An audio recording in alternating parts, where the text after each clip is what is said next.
오늘 우리에게 주시는 주님의 말씀은 전도서 2장 15절에서 16절 말씀과 22절에서 24절까지의 말씀입니다.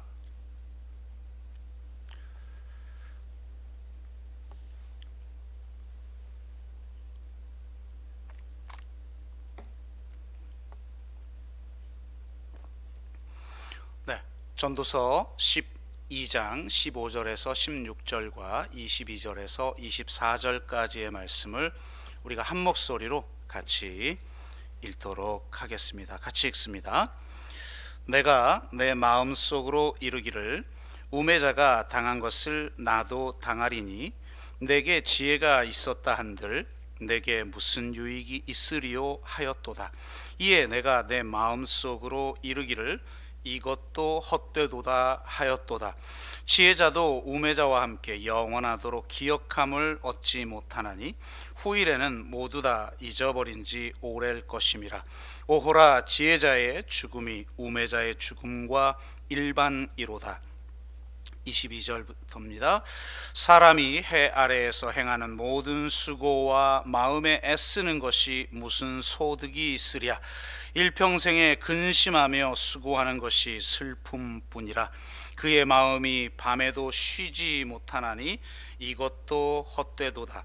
사람이 먹고 마시며 수고하는 것보다 그의 마음을 더 기쁘게 하는 것은 없나니 내가 이것도 본즉 하나님의 손에서 나오는 것이로다. 아멘.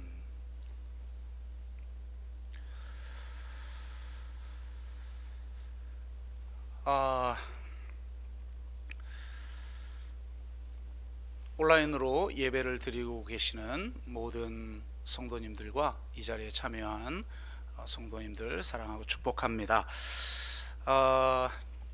지난주 말씀드린 것처럼 현대 사회는 전도자가 추구했던 행복을 매우 중요하게 여기는 그런 사회죠. 욕망의 추구가 삶의 이유인 사회입니다. 그렇다 보니 생명을 누리는 것이 중요하지 죽음에 대해 생각하는 것은 금기시 되지요. 현대의 세계는 죽음을 배제시키고 은폐시킵니다. 내가 죽을 때가 되지 않는 한 주변에서 죽음을 보기 쉽지 않죠. 또 하나의 특징은 현대는 더 이상 죽음을 공동체가 책임지지 않고 병원에서 다루며 장래의 상업화가 이루어지고 있다는 점입니다. 현대 의료는 죽음을 실패로 보기 때문에 그 시스템 안에 있다 보면 결코 죽음을 제대로 준비하기 어렵습니다. 죽음조차 영리 추구의 수단으로 여기기 때문에 죽음을 계속해서 연장시키죠. 가족들과 함께 집에서 마지막을 맞는 것이 아니라 대부분의 사람들이 중환자실에서 홀로 외로이 죽어갑니다. 마지막 한 달에 쓰는 병원 비용이 생애 전체의 30에서 50% 정도를 차지한다고 하죠. 대부분 생명을 연장하여 환자의 고통만 가중할 뿐 치료에 도움도 되지 않는 의료 기술을 사용하느라 말입니다. 긴 시간 동안 천천히 죽어가면서 존엄한 삶을 누리지도 못하고 마지막조차 의료 체계의 노예가 되어 자율성과 책임성을 갖지 못한 삶을 살다가 비참하게 죽어갑니다. 의사들은 이것이 고통만 가중할 뿐 별 효과가 없다는 것을 너무나 잘 알고 있기 때문에 자신들이 죽을 병에 걸렸을 때는 결코 연명치료를 하지 않는다고 합니다. 그런데 바로 그 과정을 환자에게는 강요하고 있는 것이죠. 굉장한 아이러니입니다. 문제는 기독교인마저 죽음과 죽어감의 과정에 대해 준비가 잘 안 되어 있다는 사실입니다. 아니, 도리어 일반 사람보다 더 준비가 안 되어 있는 측면도 있습니다. 하나님의 기적을 믿기 때문에 기독교인이 더 적극적으로 3배나 많이 연명 치료를 받는다고 합니다. 나을 줄로 믿기 때문에 도리어 죽음을 준비하지 못하는 것이죠. 메멘토 모리, 즉 내가 죽는다는 사실을 기억하라는 말이나 아르스 모리엔디, 즉 죽음의 기술은 이제 옛말이 되어버리고 말았습니다. 전도자는 이런 현상에 대해 경종을 울립니다. 세상 그 누구보다 화려한 삶을 살았던 전도자가 죽음 앞에 서서 모든 것이 헛되다고 선언하고 있습니다. 오늘 우리는 이 전도서의 말씀을 통해서 현대사회의 이런 경향들을 되돌아보고 존엄한 죽음과 존엄한 삶을 위해서 정말 죽음 앞에 서서 우리가 죽는다는 사실을 기억할 줄 아는 그런 그리스도인들이 되기를 주의 이름으로 축복합니다. 전도자는 죽음 앞에서는 지혜조차 아무 유익이 없다고 말합니다. 지혜가 뛰어나봤자 죽음의 문제를 해결할 수 있는 것이 아니기 때문이죠. 전도자가 말합니다. 15절, 우매자가 당한 것을 나도 당하리니 내게 지혜가 있었다 한들 내게 무슨 유익이 있으리요.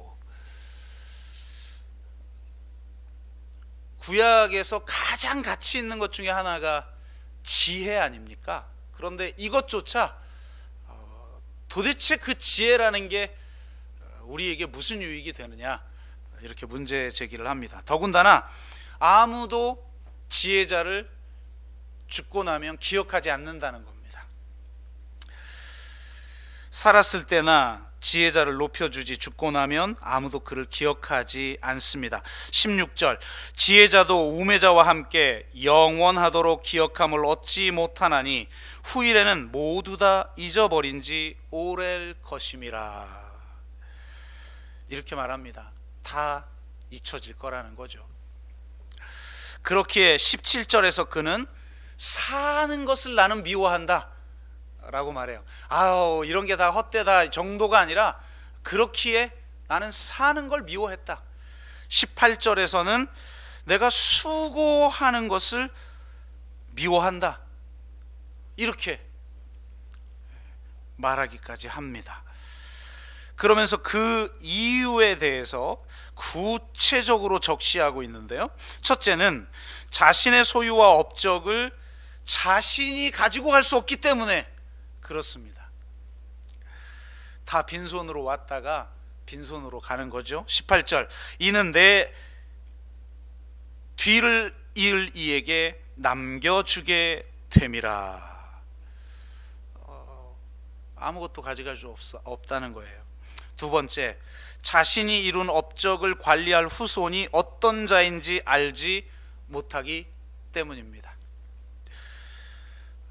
부자가 3대 못 간다는 이유 잘 알죠? 19절, 그 사람이 지혜자일지 우매자일지야 누가 알랴마는. 내가 해 아래서 내 지혜를 다하여 수고한 모든 결과를 그가 다 관리하리니 이것도 헛되다. 내가 그렇게 노력해서 세웠던 업적들을 관리할 자가 우매자인 경우가 얼마나 많이 있냔 말이에요. 세 번째, 자신이 수고한 모든 것이 아무 수고도 하지 않은 사람에게 넘겨진다는 겁니다. 21절, 어떤 사람은 그 지혜와 지식과 재주를 다하여 수고하였어도 그가 얻은 것을 수고하지 아니한 자에게 그의 몫으로 넘겨주리니 이것도 헛된 것이며 큰 악이라. 심지어는 헛된 정도가 아니라 악이라고 말해요. 왜? 수고하지 않는 자가 가져가게 돼 있으니까 그렇게 생각되어지는 거죠. 수고한 자 입장에서는.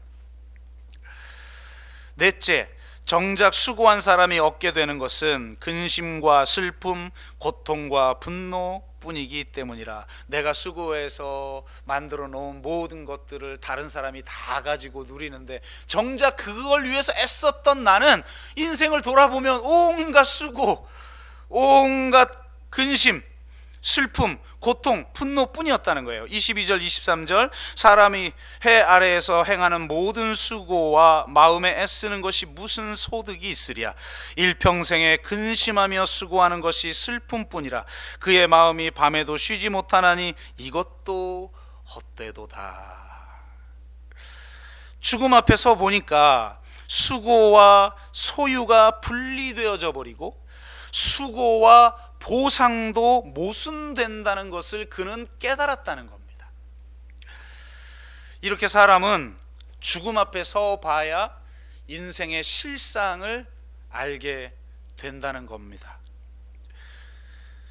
지난주 말씀드린 것처럼 모든 것이 헛되다는 것을 알아야 그것들을 자아 숭배와 우상 숭배를 위한 수단으로 삼지 않으며 그것들을 절대화하는 우를 범하지도 않게 되어지는 것이죠. 여러분 정말 진심으로 이것이 모두 헛되고 헛된 줄로 정말 고백하십니까? 우리가 소유하려고 했던 소유들, 우리가 마땅하게 누리기를 원했던 보상들, 그것들이 얼마나 헛된 것인지를 죽음 앞에 서 보면 안다는 겁니다. 그런데 전도자는 이런 말만 하는 게 아니라 모순되는 말을 한다고 말씀드렸죠. 동시에 그 모든 것이 하나님의 손에서 나왔다고 말합니다. 24절 사람이 먹고 마시며 수고하는 것보다 그의 마음을 더 기쁘게 하는 것은 없나니 내가 이것도 본즉 하나님의 손에서 나오는 것이로다. 우리는 이 모순된 이야기를 어떻게 받아들여야 할지에 대해서 지난주 하나님의 형상이라는 관점에서 살펴보았습니다. 오늘은 죽음이라는 주제를 가지고 이 모순된 것처럼 보이는 전도자의 이야기를 한번 같이 해석해 보길 원합니다. 모든 것이 헛됨에도 불구하고 그것을 하나님의 선물로 안다는 것은 어떤 의미일까? 그것은 인간의 본질적 한계, 내가 죽는다는 사실 앞에서 인간은 본질적 한계 상황에 처하게 되죠. 어떤 한계도 돌파할 것 같은 인간이 죽음을 극복하지는 못합니다. 바로 이 절대적 한계인 죽음 앞에 설 때에도 남아있는, 즉 헛되다고 말할 수 없는 어떤 삶의 측면을 발견하고 살아라 라는 말로 우리가 받아들일 수 있을 것 같습니다. 이런 삶의 측면을 두 가지 차원에서 생각해 볼 수 있는데요. 하나는 성자적 영성 차원이고 다른 하나는 혁명가적 영성 차원입니다. 성자적 영성은 영원한 현재를 강조하고 혁명가적 영성은 영원한 미래를 강조합니다. 그러니까 무슨 말이냐면 우리가 죽음 앞에 설 때 죽음은 우리에게 두 가지의 모습으로 나타나는데 하나는 영원한 현재, 다른 하나는 영원한 미래라는 겁니다. 무슨 뜻일까요? 먼저 영원한 현재에 대한 이야기를 나눠볼까요? 아툴 가완디가 어떻게 죽을 것인가 라는 책에서 로라 카스텐슨의 이론을 소개합니다. 우리의 일반적인 한번 인식을 한번 돌아보죠. 우리는 보통 젊은이들은 아브라함 매슬로우의 욕구 이론에서 말하는 성장과 자아 실현을 추구한다고 생각합니다. 성장은 외부 세계로 열려 있음을 수반하죠. 이를 통해 새로운 경험, 더 넓은 사회적 관계, 그리고 이 세상에 발자취를 남기기 위한 방법들을 모색해요. 하지만 나이가 들면서 더 적은 수의 사람들과 상호작용을 하고 가족이나 오랜 친구들과 시간을 보내는데 더 집중하는 경향이 있음을 우리는 보게 되죠. 경험과 활동이 매우 협소해진다는 걸 알 수가 있습니다. 그렇기에 젊은이들은 행복한데 나이 든 사람들은 행복하지 않다고 우리는 생각을 합니다. 실제로 보면 괜히 나이 든 사람들하고 같이 있는 것만으로도 그냥 기운이 쭉쭉 빠지는 것 같고 젊은이들하고 있으면 막 그냥 보기만 해도 에너지가 솟는 것 같고 그렇게 보이죠. 여러분은 안 그래요?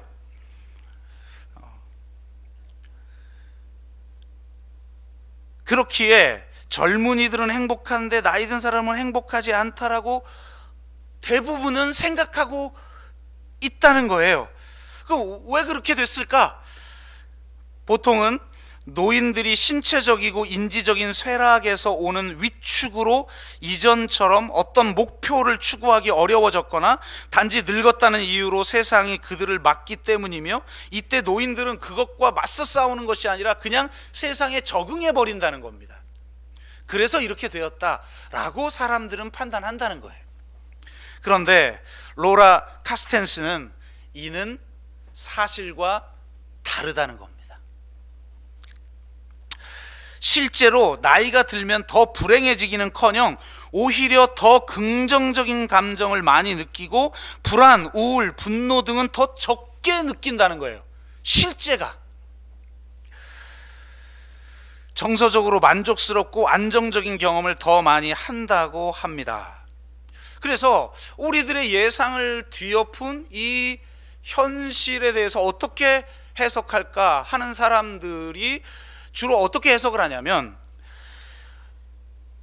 숙련됨의 문제 때문이다. 그러니까 나이가 들면서 침착함과 지혜가 많아졌기 때문에 그렇다, 이렇게 소수는 해석을 한다는 거예요. 그렇습니까? 나이가 드니까 침착해지고 막 지혜가 더 많아지고 그래요? 어떻습니까? 제가 목회를 오래 해보니까 나이 들수록 더 어리석어지는 것 같고, 더 애 같아지는 것 같고, 고집스러워지는 것 같고, 말도 안 통하고 그런 것 같던데, 과연 이 숙련됨이 맞을까요? 로라 카스텐스는 이렇게 해석을 합니다. 나이 드는 것 자체가 아니라 관점의 차이 때문에 젊은이들보다 나이 든 사람들이 행복하다는 거예요.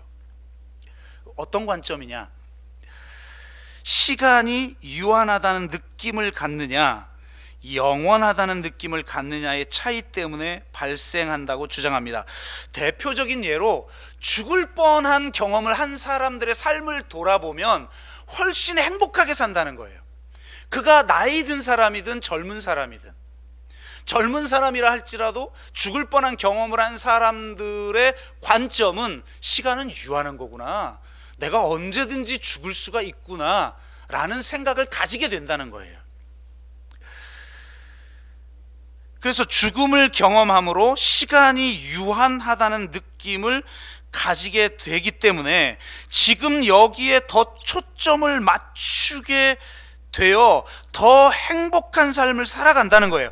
이 죽음을 경험한 사람들의 특징은 무엇을 하느냐보다 더 중요한 게 존재하는 것이고, 미래보다 현재에 초점을 맞추게 된다는 겁니다.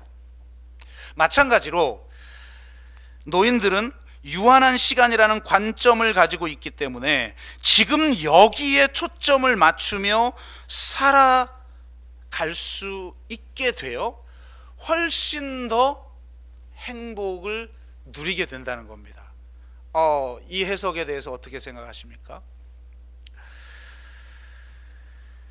젊고 건강할 때는 자신이 영원히 살 것처럼 믿고 살아갑니다.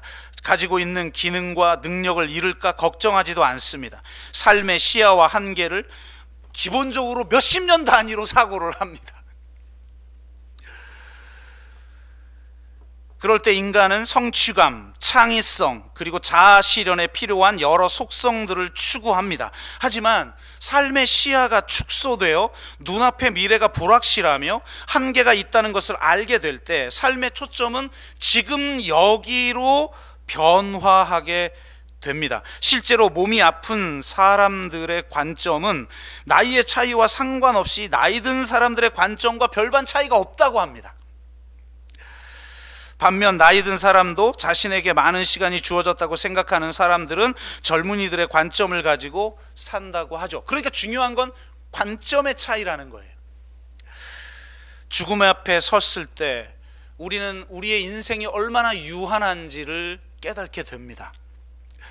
유한의 관점을 가지게 되죠. 전도자처럼 죽음 앞에 설 때 수고와 소유를 연결하고 수고와 보상을 연결하는 관점이 해체되어 버린다는 거예요. 내가 소유했으면 내가 수고했으면 내가 소유해야죠. 아니, 소유를 위해서 수고합니다. 또 내가 수고했으면 보상을 마땅히 받아야죠. 아니, 보상을 받기 위해 수고합니다. 그런데 내가 죽음 앞에 딱 서고 보니까 전도자처럼, 야, 내가 가지고 갈 수 없더라. 내가 수고해서 얻었던 모든 것들이 다 남에게 넘어가더라. 그게 또 우매자인 경우가 더 많더라. 그리고 나는 고생만 했다.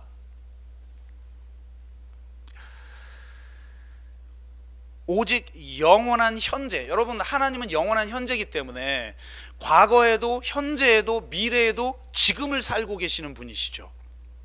시간을 초월해 계시는 거예요. 그러니까 우리가 영원한 현재를 산다라는 건 이렇게 지금 초침이 딱 똑딱 가는 그런 크로노스의 시간, 객관적 시간을 산다는 걸 말하는 게 아니에요. 지금 여기의 시간을 영원한 현재로 살아가는 거예요. 하나님의 시간으로 살아가는 거예요. 그래서 그 영원한 현재라는 관점에서 지금 여기에 초점을 맞추게 되고 내가 누리고 있는 것과 수고한 것들을 소유와 보상에서 분리시켜버리고 선물과 연결하게 된다는 겁니다. 그러니까 죽음이 우리에게 주는 굉장히 중요한 혜택이 뭐냐? 우리의 수고와 선물을 연결시켜버린다는 거예요. 그래서 현재는 선물이 되는 겁니다. 그래서 프리젠트라고 하는 말이 현재라는 뜻도 가지고 선물이라는 뜻도 가지는 거죠. 영원한 현재 속에 있을 때, 우리가 하나님의 임재 속에 있을 때 지금 여기에서 하나님의 선물로 그것을 누리게 되는 거예요. 소유를 위해서, 뭔가 보상을 위해서 애쓰는 게 아니에요. 세상의 성공과 권력과 그 부를 위해 살아가지 않아요. 오직 나에게 지금 주어지는 상황이 어떤 상황이든 그것을 하나님의 선물로 누리는 거예요. 그래서 하나님의 선물로 주어진 현재를 선물답게 만들어가는 삶, 이것이 우리의 삶의 이유라는 것입니다. 현재를 선물답게 만드는 길 중 하나가 현재를 감사하며 살아가는 거죠. 내가 정말 선물로, 여러분, 선물이 다 좋은 것만 주는 걸 선물이라고 생각하죠. 그건 세속적인 사람들이 그렇게 생각하는 거예요. 때로는 고난의 모습으로, 질병의 모습으로, 또는 아주 나를 힘들게 하는 사람의 모습으로 다가오는 하나님의 선물을 선물로 내가 받아들일 때, 이 다음 주에 좀 더 깊이 들어가는 3장 본문, 아주 탁월한 본문을 우리가 같이 나누게 되겠지만, 그렇게 선물로 누릴 때 우린 감사할 수 있는 거예요.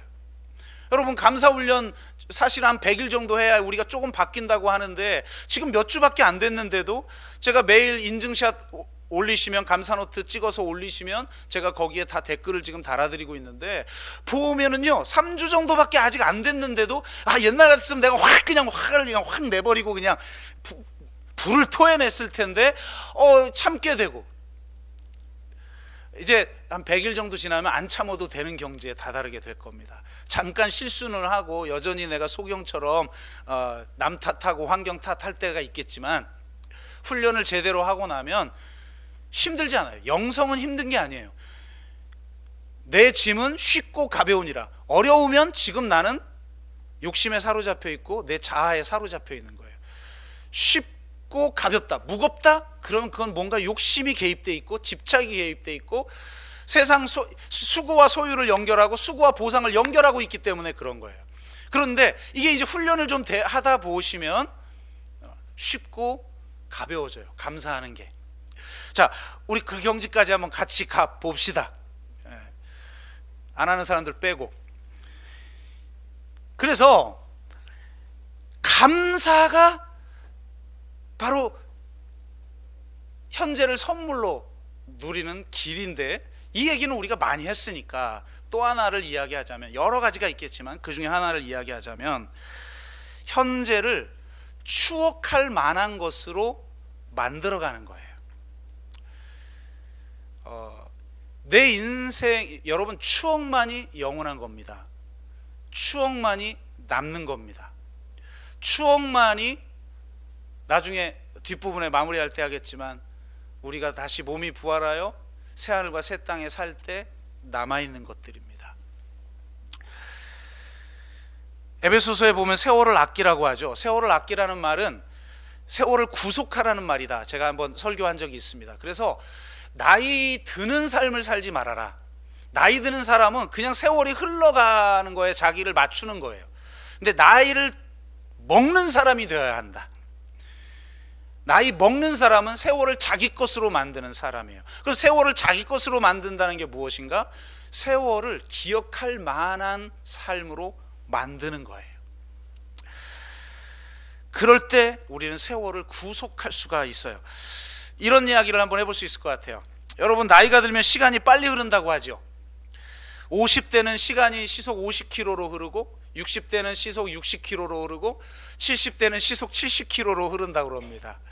그러니까 나이가 들수록 벌써 한 해 지나갔어. 내가 벌써 40대야? 아니 40대가 아니라 내가 벌써 50대야? 벌써 이렇게 젊어지고 싶잖아요. 이게 병이, 나이 든다는 징조예요. 나이를 만으로 세기 시작하고. 네.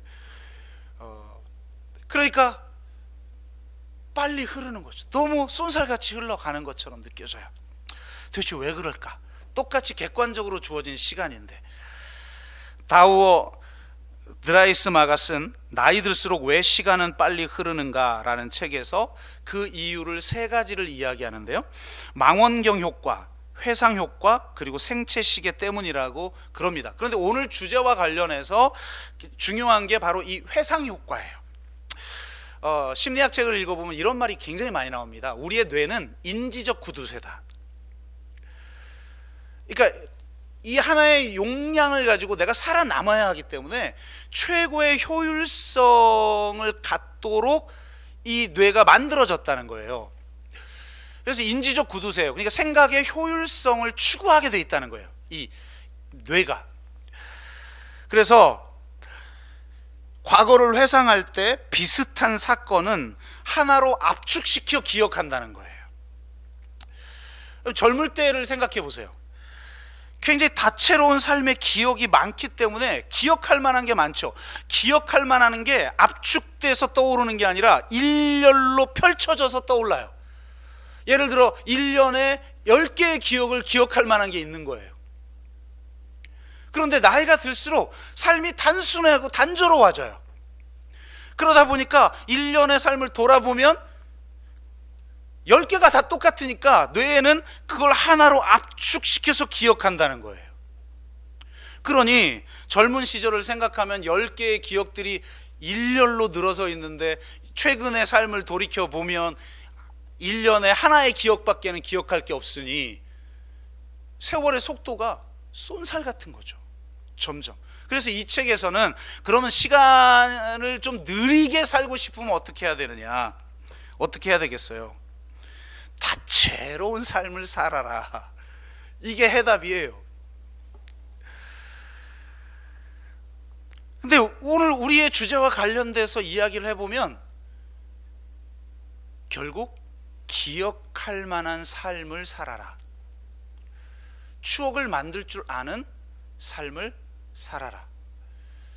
인간을 살아가게 하는 힘은 감동이에요. 추억이고. 그래서 이 내 인생을 추억할 만한 인생으로 압축시켜 버릴 필요가 없는 인생을 살아가라는 거죠. 그것은 뭔가 대단한 걸 살라는 게 아니에요. 똑같이 어차피 우리 인생이라는 게 별거, 이 전도자가 살아보니까 별거 없대잖아요. 뭘 1000명의 여자하고 살아봐야 알아. 그거를 한 명하고 살아봐도 블라블라, 그거 아닙니까?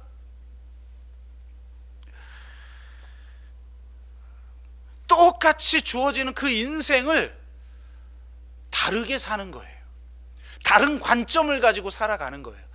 하나님의 임재 속에서, 영원한 현재 속에서 하나님의 선물로 내가 그걸 누려보는 거예요. 기억할 만한 것으로 만드는 거예요. 나중에 내가 먼저 떠나고 남아있는 사람들에게 주는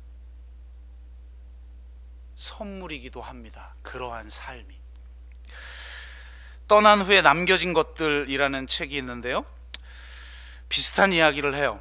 전에 제가 죽은 자의 집을 청소하는 특수 청소부의 이야기를 담은 죽은 자의 집 청소라는 책을 소개한 적이 있는데요, 그거 읽는 동안 굉장히 참 어떻게 이런 일을 하는 사람이 있지라는 생각도 들었지만 굉장히 마음이 짠하고 좀 아려왔어요.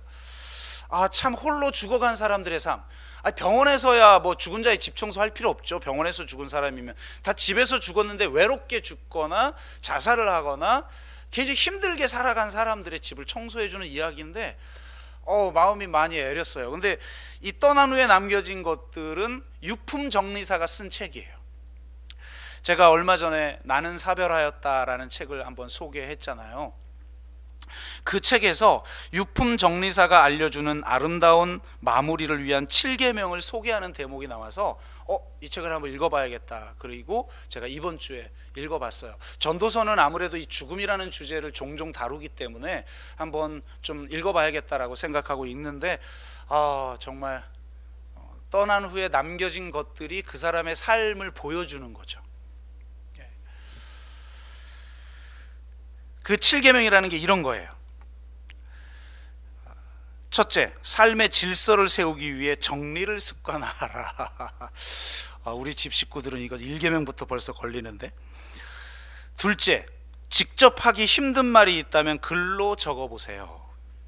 셋째, 중요한 물건은 찾기 쉬운 곳에 보관하세요. 이게 죽고 나서 진짜 중요한 걸 찾는데 엉뚱한 데서 다 나오더라는 거예요. 이유품 정리를 해보니까. 넷째, 가족들에게 병을 숨기지 마세요. 많은 사람들이 자식들 걱정시킬까 봐 병을 안 알리고 혼자 앓다가 죽어간다는 거예요. 우리 어른들은 왜 그러나 몰라. 그러지 마세요. 다섯째, 가진 것들을 충분히 사용하세요. 사실 어떻게 보면 써보지도 않은 것들이 그 유품을 정리하다 보면 어마어마하대요. 그러니까 제발 가진 거를 충분히 사용하라는 거예요. 그리고 뒤집어서 말을 하면 가질 필요도 없는 걸 우리는 어마어마하게 소유하고 있는 거죠. 떠날 때 짐밖에 더 되겠습니까? 그래서 참 우리가 가볍게 사는 게 중요하다. 제로 웨이스트, 인생의 제로 웨이스트 운동을 좀 해야 될 필요성이 있을 것 같아요. 우리 청년 지역에 상현 형제가 있는데 미니멀리즘을 추구해가지고 이사를 가도 가방 하나면 된다고 그러더라고요. 그래서 제가 일부 예배 때 이 얘기를 했더니 우리 일부 예배에 참여하셨던 집사님들이 목사님 그 청년한테 미니멀리즘, 요즘 집 정리를 하고 있대요. 밖에 잘 안 나가니까 맨날 집 정리만 해가지고 그래서 집 정리하는데 도리어 더 산대요. 정리를 해내는 게 아니라 집에서 오래 사니까 자꾸 가전제품 사고 뭐 사고 홈쇼핑하고, 그래서 뭐 가전제품이 올라가고 차 운전하느라고 뭐 이거 올라가고 차량 판매가 올라가고 그런데죠. 정리하세요, 정리. 그러니까 그분한테 특강을 해달라고. 그래서 내가 상현 형제 오늘 예배 때 올 텐데 부탁해 보겠습니다 이렇게 얘기를 했는데 안 왔네. 어쨌든 가방 하나 가지고 어차피 죽음 앞에선 빈손이죠. 여섯 번째, 누구 때문이 아닌 자신을 위한 삶을 좀 살아라. 그리고 일곱 번째, 결국 마지막에 남는 것은 사랑했던 사람과의 추억입니다. 아름다운 추억을 많이 남기세요. 그러니까 이거를 나는 사별하였다에서 소개하면서 사별을 경험해본 모든 사람들이 하나같이 이 모든 계명 중에 제 7계명이 제일 중요하다라는 거예요. 남는 건 추억밖에 없더라는 거예요. 그런데 돌아보면 여러분 지금 딱 여러분이 주님 부르셔서 갔는데 남겨진 사람들에게 떠오르는 건 오직 다퉜던 것, 네 돈이냐 내 돈이냐, 네가 오르냐 내가 오르냐, 이렇게 하라 그랬더니 왜 안 했냐, 뭐 이런 죽음 앞에 서 보세요. 모든 게 헛되고 헛된 겁니다. 그래서 제 아내랑 가끔 부부싸움 막 이렇게 하려고 하다 보면 제 아내가 여보 지금 이게 마지막일지도 몰라요 이렇게 한마디 하면 할 말이 없어요. 그렇지. 그러니까 내 인생을 추억할 만한 것으로 살아가느냐, 주름 잡힌 삶을 살아가느냐는 거예요. 평평해가지고 밋밋해가지고 기억을 할 게 없는 삶이 아니라 다양한 모양으로 주름 잡혀서 누군가에게 이야기할 수 있는 인생을 살자는 거죠. 그게 죽음 앞에 서면 그런 삶을 내가 살아야겠구나 라고 생각한다는 거예요. 그래서 하나님의 선물이었구나 내 인생이. 그렇게 고백할 수 있는 분들이 되시기를 주의 이름으로 축복합니다. 나이 드신 분일수록 더욱더 그러해야 합니다. 그리고 이 세상의 의료 체계가 그런 삶을 살 수 있도록 하는 것으로 바뀌어야 돼요. 그렇지 않는 한 지금은 존엄한 삶과 존엄한 죽음이 불가능하게 돼 있어요. 하지만 이렇게만 말하면 혁명가적 영성을 외면하는 것이 되는 거죠. 우리가 사는 삶은 영원한 현재만을 위한 삶이 아닙니다. 영원한 미래를 위한 삶이기도 합니다. 영원한 미래가 무엇입니까? 바로 새 하늘과 새 땅입니다. 우리가 죽어서 끝나는 게 아니에요. 우리 몸이 다시 부활하고 주님이 재림할 때 우리 몸이 부활하여 새 하늘과 새 땅이라고 하는 새로운 세상이 열립니다. 바로 그 새하늘과 새 땅을 위한 존재로 우리는 부름을 받았어요. 그래서 전도서 마지막 장 마지막 절은 이렇게 끝나요. 그 이유를 우리는 분명히 알아야 되죠. 일의 결국을 다 들었으니 하나님을 경외하고 그의 명령들을 지킬지어다. 이것이 모든 사람의 본분이니라. 하나님은 모든 행위와 모든 은밀한 일을 선악간에 심판하시리라.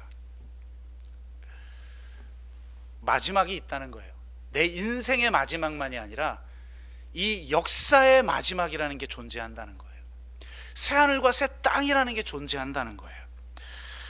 여러분, 우리의 죽음이 우리에게 기독교인에게 던져주는 메시지가 있어요. 제가 죽음 관련 책들을 이렇게 읽어보니까 영원한 현재 속에서 지금 여기에 머물도록 하는 책들은 많아요. 그런데 영원한 미래의 차원에서 죽음이 지금 인생 막 그냥 눈앞에 있는 것만 가지고 아웅다웅 하면서 살아가는 게 헛되다라는 걸 보여주면서 어떤 인생이 진짜 값진 인생인가, 아름다운 인생인가, 정말 행복한 인생인가, 그건 영원한 미래라는 관점에서 지금을 바라보게 만든다는 거예요. 하나님이 우리를 구원하신 목적이 무엇인가를 알아야 된다는 거죠. 제가 정말 여러 권의 전도서 강의 집을 구입하여 읽고 있어요. 그런데 지금 계속해서 잘 참고하지 못하고 있어요. 시간은 쏟는데 별 도움이 안 돼요. 왜 그러냐면 제가 왜 이러지? 라고 생각해 보니까 이런 판단이 섰어요. 탁월하지 않아서가 아니에요. 관점의 차이예요. 한국교회 복음은 죽고 천국 가는 복음이에요. 그러니까 전도서를 읽어도 그 관점에서 읽는 거예요. 이 세상은 다 헛되다는 거예요.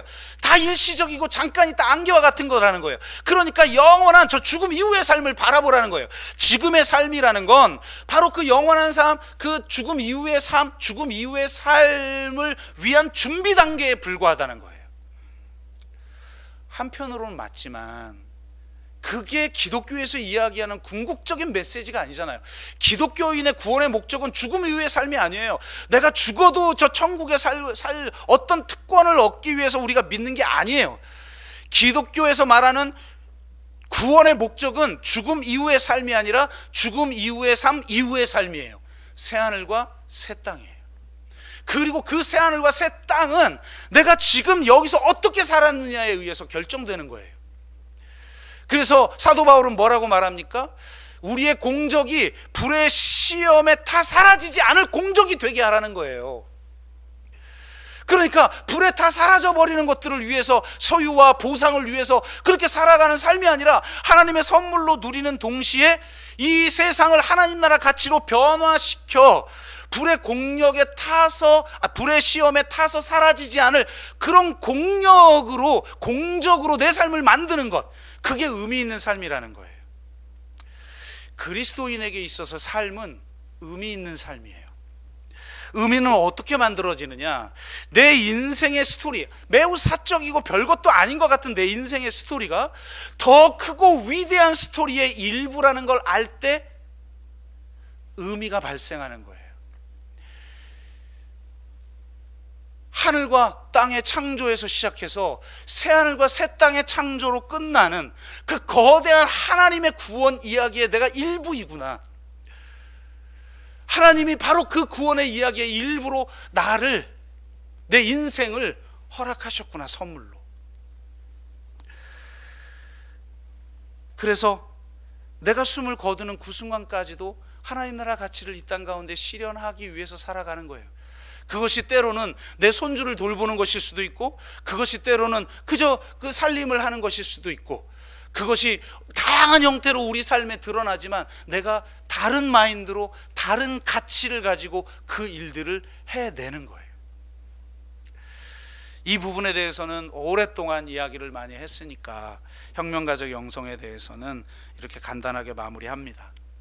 말씀을 맺습니다. 죽음을 기억하며, 우리가 죽는다는 사실을 기억하며 살아가야 합니다. 죽음 앞에서 헛된 것들을 위해 살아가지 마십시오. 수고와 보상을 연결하고 수고와 소유를 연결하는 헛된 삶을 살지 마세요. 수고와 선물을 연결하는 삶.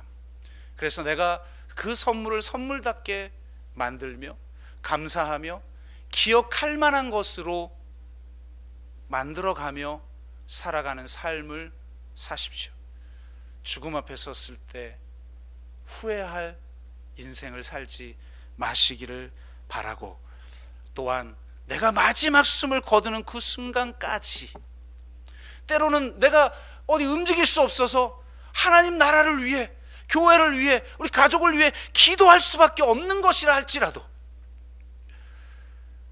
저 영원한 미래를 위해서 살아가시길 바라고, 그런 삶을 살 수 있는 세상으로 만들어야 돼. 진 같은 의료 시스템은 결코 존엄한 죽음, 존엄한 삶을 살 수 없게 만드는 시스템이에요. 그런 사회예요. 저는 가끔가다 우리가 코아우징 좀 하자, 일단 모여 사는 게 쉽지 않죠. 일주일에 한 번 봐도 짜증나는데 그걸 매일 볼 수 있는 모자는 게 이게 말이에요? 막걸리는 아니고, 저희 어머님이 많이 사용을 해가지고. 그런데 왜 그렇게 합니까? 그리고 그것이 진짜 필요한 사람들이 누구예요? 저는 어르신들이 가장 필요하다고 생각해요. 코아우징은. 아니, 중환자실에서 마지막을 맞고 싶어요? 사랑하는 사람들과, 내 인생에 정말 소중했던 사람들과 마지막 인사를 하고. 저는요, 제 아내한테 절대로 나 연명치료를 하거나 내가 존엄하다라고 느껴왔던 삶과 반대되는 선택을 결코 하지 말라고 항상 미리 말을 해요. 저는 존엄한 죽음을 선택할 거라고. 또한 오늘 또 하나 알려드리자면, 저는 장례식을 미리 할 겁니다. 내가 보지도 못하는 장례식을 왜 해주는 거예요, 그 도대체? 그러면 함께 산다면 그분이 돌아가실 만할 때 미리 장례식을 해주고 온 교회가 모여서 정말 행복했어요. 저는 그게 너무 안타까워요. 우리에게 정말 존엄한 죽음이 무엇인지를 보여줬던 우리 임승만 집사님께 제가 마지막에 집에서, 우리 코아우징에서 공동장소에서 만약에 숨을 거뒀다면 마지막에 정말 고마웠어요. 그리스도인이 어떻게 마지막을 맞이할 수 있는지 멋진 모습을 보여줘서 정말 고마웠어요. 그런 말이라도 하고 보냈어야 되는데 이게 뭐냔 말이에요.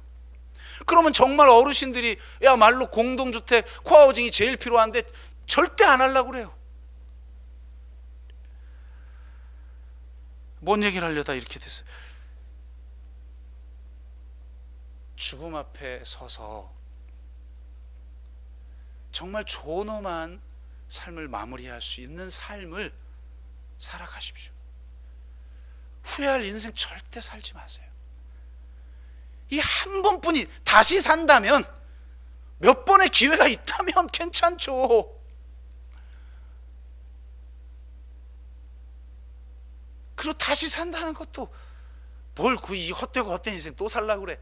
한 번 인생 멋있게 살다가 가시기를, 그리고 그런 삶을 살도록 우리 서로 도와주기를 주의 이름으로 축복합니다. 기도합시다.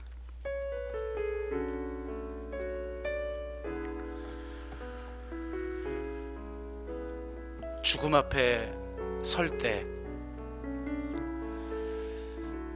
수고와 소유, 수고와 보상이 연결되던 삶에서 수고와 선물이 연결되는 삶, 모든 것이 하나님의 선물임을 알고 누릴 줄 아는 삶, 감사하며 사는 삶, 그리고 추억할 만한 삶을 만들어갈 수 있을 것입니다. 나는 지난 한 주 그리고 올해 그런 삶을 살았는가? 코로나19가 이걸 너무나 어렵게 만들수록 진짜 나의 영성이 드러나는 이 시기에 이렇게 힘들고 어려울 때 이런 삶을 살아낼 줄 아는 영성을 갖게 하여 주옵소서. 영원한 현재를 지금 여기서 누리게 하여 주옵소서. 동시에 저 영원한 미래를 위해서 주님이 나를 부르셨으니 지금 불러도 내가 후회 없고 부족함 없는 그런 삶을 살게 하시고, 우리의 노년이 그런 존엄한 삶, 존엄한 죽음이 가능한 그런 공동체, 또 그런 사회, 그런 의료 시스템이 될 수 있도록 우리가 변화시켜 갈 수 있게 하여 주옵소서. 그렇게 우리가 한번 같이 기도합시다. 함께 기도합니다. 하나님 감사합니다. 주님이 언제 저를 부르실지 모릅니다. 그런데 마치 영원히 살 것처럼 그저 눈앞에 있는 그것들을 해결하느라 아웅바둥 살아가는 우리의 불쌍한 인생을 긍휼히 여기셔서 하나님 말씀을 통해 미리 죽음을 앞당겨 맛보게 하시고, 십자가에서 또한 우리를 죽게 하시고, 그 죽음이라는 시각으로 그 영원한 현재를 지금 여기서 살아갈 수 있는 마음을 갖게 하시니 감사합니다. 또 동시에 그 영원한 미래를 위해서 지금 여기에 있는 삶을 의미 있게 살아갈 수 있게 하시니 감사합니다. 우리의 삶이 주님이 부르시는 때가 언제일지 몰라도 정말 행복하게 그리고 의미 있게 그렇게 살아갈 수 있는 인생들이 다 되게 하여 주옵소서. 감사드리며 예수 그리스도의 이름으로 기도드리옵나이다. 아멘.